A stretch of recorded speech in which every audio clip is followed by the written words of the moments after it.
Friends, so this is the iENYRID, the ES1 dual model e-scooter. So how do you exchange the controller?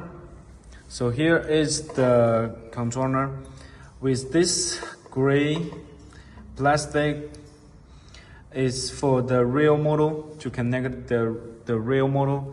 For this one has not, it's connected the front model in here. And there has few other wire ports. For this one is for the tail light.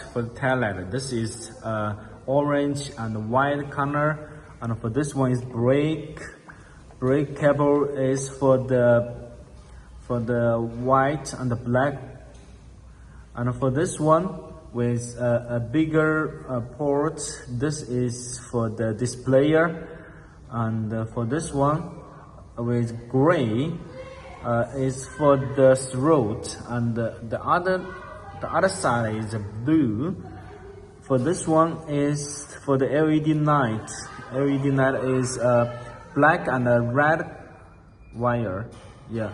So if disconnect, you can check with this one. Almost the two, both sides, the wire color is the same. Okay, thank you.